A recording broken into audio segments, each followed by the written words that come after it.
Good afternoon and welcome. I'll just show you my project we started on today. It's going to end up being a long-term project. We thought this would be maybe a 2-week project, week and a half project. This old 861 Ford tractor. These were made between 1958 and 1962. And it shouldn't have this blue paint on it. It should be all the red and white, but somebody had repainted this and stuck 4,000 stickers on it. Because the early 4000s don't look much different. A lot of these tractors, they don't look, they're pretty similar with the Fords.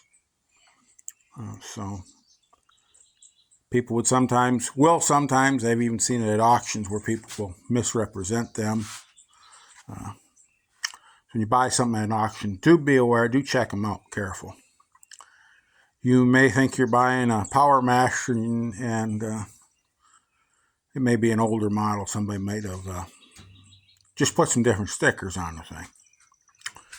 It does happen.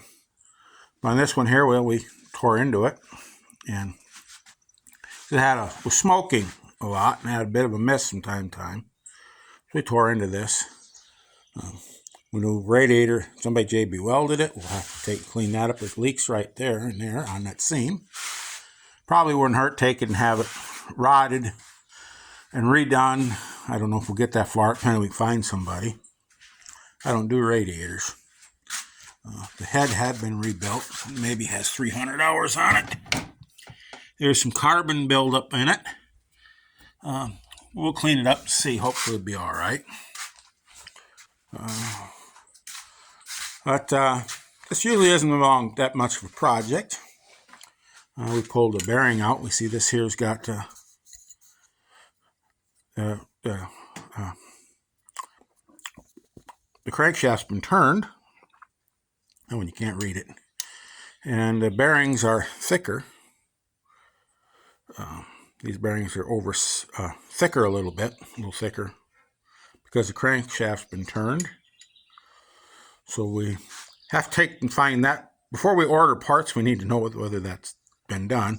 And we will have to finish up. Check all the journals on the crank before we order bearings. But because we already know that at least one of them's been turned. And you can get into these old tractors and it can be every journal is a different size. People used to do that. They'd spin a bearing and they'd just turn the crank, turn them different. They wouldn't turn every journal the same. I run into that on old Dallas, where every rod bearing was different and the crankshaft bearings were all different. Of course, you used to be able to buy these bearings one at a time. And so it then be a challenge on them. They used to, it was, especially getting the ones that were built and were used in the 1930s and 40s. Of course, during the Depression and World War era. And here's the really big thing, though, it's going to take us some time. Is here we have on the piston. Let's get this turned where you can see it. We need to order some rings for this. And this engine's been bored out. 40 thousandths. Called around. Nobody has any of these 40 thousandths rings. Which leaves us the option of boring this out. And putting sleeves in it. Boring it out to 60 thousandths over, or waiting until the end of August to get some rings. So I guess we're going to wait till the end of August, get some rings, and we'll be putting this together in September.